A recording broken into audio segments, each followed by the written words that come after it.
امریکی انتخابات میں روسی مداخلت کی تحقیقات پر جاری ہونے والی مولر رپورٹ کے بعد صدر ٹرمپ کی امپیچمنٹ کے امکانات پر بحث کا آغاز ہو گیا ہے، لیکن صدر ٹرمپ کا کہنا ہے کہ اگر ڈیموکریٹس نے ان کی امپیچمنٹ کی کوشش کی تو وہ سپریم کورٹ سے رجوع کریں گے۔ اس بارے میں مزید جانتے ہیں وردہ خلیل سے، جو اس وقت کیپٹل ہل سے ہمارے ساتھ موجود ہیں۔ وردہ، یہ بتائیے گا کہ صدر ٹرمپ نے امپیچمنٹ کی افواہوں پر کیا رد عمل دیا ہے؟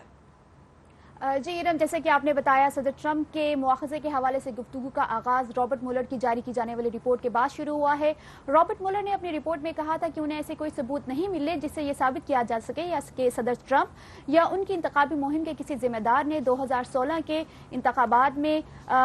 جیتنے کے لیے روسی مداخلت اور یا روس کے ساتھ ساز باز کی ہے، لیکن انہوں نے صدر ٹرمپ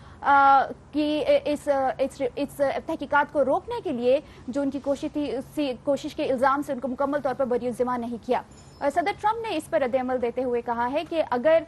اس رپورٹ کو جواز بنا کر اگر ان کا مواخذہ کرنے کی کوشش کی گئی تو وہ سپریم کورٹ سے رابطہ کریں گے۔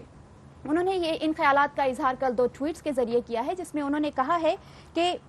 مولر رپورٹ کو ان سے نفرت کرنے والے ناراض ڈیموکریٹس نے لکھا، لیکن اس کے باوجود وہ میرے خلاف کچھ ثابت نہ کر سکے۔ ان کا کہنا تھا کہ بڑے جرم تو دور کی بات، میں نے کوئی چھوٹا سا جرم بھی نہیں کیا، اور ایک بار پھر انہوں نے ہیلری کلنٹن کو جرائم کا مرتکب قرار دیا۔ ان کا کہنا تھا کہ ان سے پہلے کوئی صدر اتنا شفاف نہیں رہا۔ انہوں نے مولر رپورٹ میں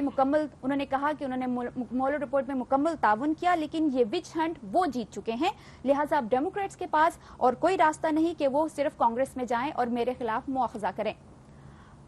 ارم، ڈیموکریٹس رہنما پہلے ہی صدر کے مواخذے کے حوالے سے تفریق کا شکار ہیں، اور اب ایک نئی بحث کا آغاز ہو گیا ہے کیا سپریم کورٹ صدر کے مواخذے میں مداخلت کر سکتی ہے یا نہیں۔ Thank you Warda.